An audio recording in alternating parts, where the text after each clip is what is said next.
তো বন্ধুরা দেখো ভালো ভালো কষানো হয়ে গেছে, আমার গা মাখা মাখা হবে এঁচড়ের সবজিটা।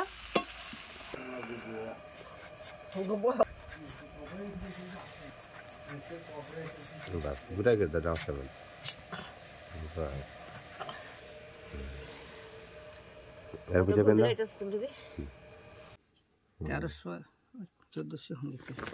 আচ্ছা বড় নয় তার বড় না ছোট্ট কদিকে একটা দাও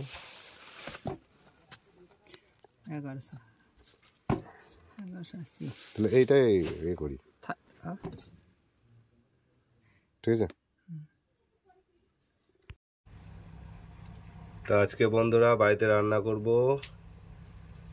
এঁচড়ের ঝোল, তোমার দিদি ভাই আর আমি দুজনে। তো এখানে আপাতত টমেটো আর পেঁয়াজ, এঁচড়, আলু আর মশলা বেটে নিচ্ছে। এঁচড়টা কেটে নেব আর আমি ধনেপাতা নিয়ে আসি। তো বন্ধুরা তোমার দিদিভাই এঁচড়টা কেটে নিচ্ছে, দেখো কিভাবে কাটছে। হাতে প্রথমে সরিষার তেল নিয়ে নিয়েছে যাতে আঠাগুলো লাগবে না, দেখো হাতগুলো চিকচিক করছে। তো তেল লাগিয়ে নিতে হবে, তারপর এইভাবে কেটে নিতে হবে যেভাবে কাটছে তোমার দিদিভাই।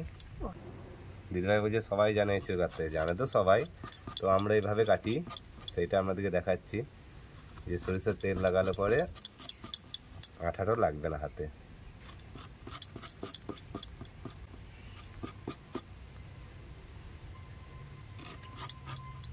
তো এটা আমাদের গাছের এঁচড় না, এটা বাজার থেকে নিয়ে এসেছি। আমাদের গাছের এঁচড় এখন মোটা হয়নি, ছোট্ট ছোট হয়েছে।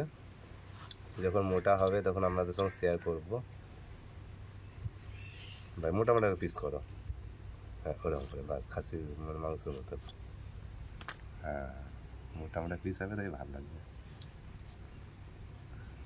সেদ্ধ হয়ে করছি তাহলে না নরম। তো বন্ধুরা কাটা হয়ে যাক, তারপর রান্না করছি। কিছুটা কাটা হয়ে গেছে, এবার এটাকে সেদ্ধ করে নেব। তো কড়াইয়ের মধ্যে সব দিয়ে দিলাম এবং উনুনে চাপিয়ে দিলাম। দিয়ে দেবো জল, হালকা সেদ্ধ করে নেব। অল্প হলুদ দিয়ে দেবো আর অল্প লবণ দিয়ে দিলাম ঢাকনা। তো বন্ধুরা এঁচড়টা হালকা করে সেদ্ধ করে নেব। তো ধনেপাতা নিয়ে চলে এসেছি, এবার কুচি করে নিচ্ছি। তো এখানে ধনেপাতা আমার কাটা হয়ে গেছে। চলো এবার মশলাটা বেটে নিয়ে এসো।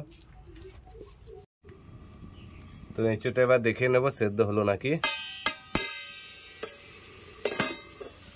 হ্যাঁ সেদ্ধ হয়ে গেছে, এবার নামিয়ে নেব।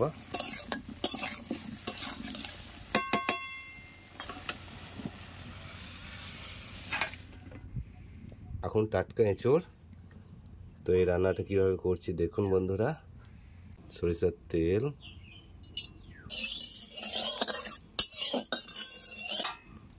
তেলের মধ্যে দিয়ে দেবো নুন আর হলুদ,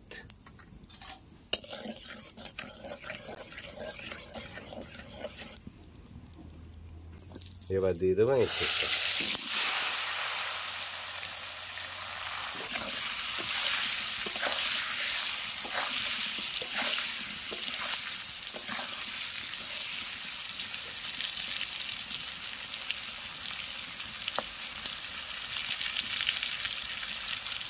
তো হালকা ভেজে নেব। তো ভাজা হয়ে গেছে, এবার তুলে নিচ্ছি।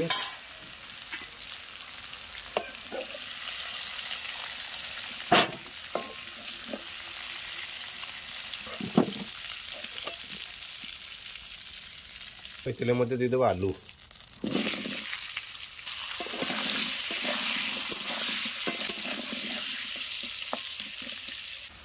তো বন্ধুরা আলু ভাজা হয়ে গিয়েছে, এবার তুলে নেব। তোমার দিদিভাই চলে এসেছে। আমরা রান্নাটা দুজনে মিলেই করছি, ঠিক আছে বন্ধুরা, একটু সাপোর্ট করো। ভালো লাগলে অবশ্যই লাইক কমেন্ট করো, শেয়ার করো। তো তোমরা দেখতে থাকো, আমরা নতুন নতুন ভিডিও দিতেই থাকবো, যতটা পারবো ভালো ভালো ভিডিও তৈরি করে তোমাদেরকে উপহার দেব। তো খাওয়া দাওয়া যেটা করি সেটাও তোমাদের সঙ্গে শেয়ার করি। তো দেখো বন্ধুরা, আর তেল মনে হয় লাগবে না, একবারই অনেক দেওয়া হয়ে গেছে। তেল সব দেওয়া আছে না, কষা হয়ে গেছে সব কিছু। তো তেল গরম হয়ে গেছে, এবার দিয়ে দেবো ফোড়ন। খুব সুন্দর ফোড়নটা গন্ধ হয়েছে, এবার দিয়ে দেবো পেঁয়াজ।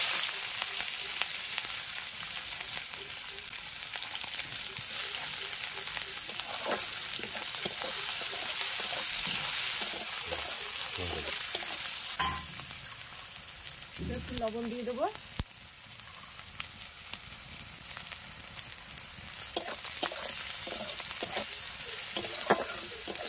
তো দেখো বন্ধুরা, আমার পেঁয়াজটা লাল লাল করে ভাজা হয়ে গেছে, এবার দিয়ে দেবো মশলা। তো এখানে আমি বেটে রেখেছি জিরে, ধনে, আদা, রসুন একসাথে বেটে নিয়েছি, শুকনো লঙ্কা দিয়ে দেবো।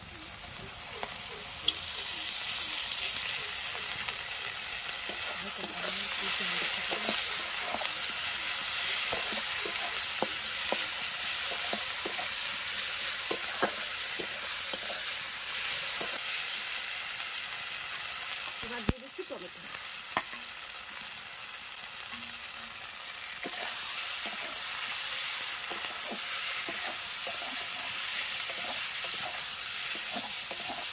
তো মশলাটা ভালোভাবে কষে নেব।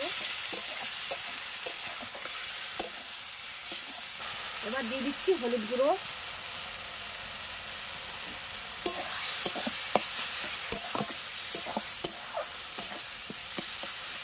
তো বন্ধুরা দেখো আমার মশলাটা ভালোভাবে কষানো হয়ে গেছে। এর মধ্যে দিয়ে দিচ্ছি একটু ধনেপাতা,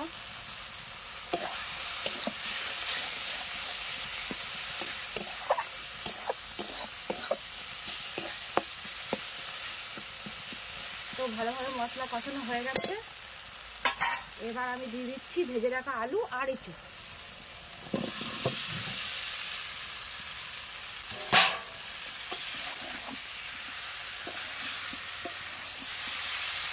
তো বন্ধুরা, যার যার খেতে মন চাইবে চলে আসবে আমাদের বাড়ি, ভালোভাবে রান্না করে কমেন্ট করে যার যার খেতে, ঠিক আছে? একটু একটু দারুণ গন্ধ। মাংস রান্না করতে পারছি, চিকেন রান্না করছে নাকি? চিকেন দেখো, এবার পুরো চিকেন রান্না করছে, চিকেন রান্না করছে চিকেন।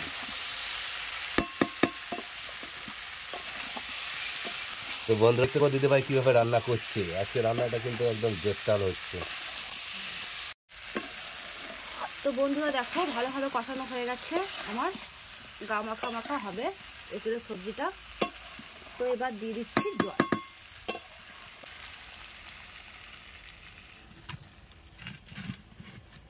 আর লবণটা স্বাদ মতো দেবো, কারণ এঁচোড়ে আছে, দেওয়া আছে, আলুতে দেওয়া আছে। এবার জলটা দেব, যদি লাগে তো অল্প দেব।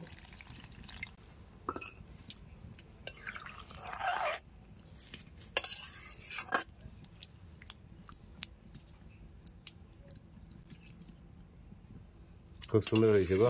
এবার ঢাকা দিয়ে দেবো, কারণ আলুগুলো আমি ভাপিয়ে নিইনি, আর এঁচোড়টা নিয়েছি, আলুগুলো সিদ্ধ হবে। তো কালারটা খুব সুন্দর এসছে। এবার দিয়ে দিচ্ছি ঢাকনা। আরে বাপ, দাও রান্না করেছে তো, ফাটিয়ে দিয়েছে তো একবারে। তো বন্ধুরা লবণটা চেক করে দেখলাম আর একটু লাগবে, তো অল্প দিয়ে দিচ্ছি লবণ, একটু আর একটু লাগবে দেখলাম।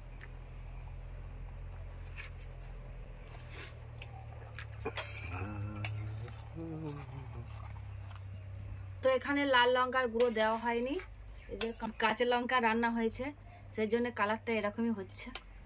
আরে খাসি ঝোলের মতো হয়েছে। তো আমি এবার দিয়ে দিচ্ছি ধনেপাতা।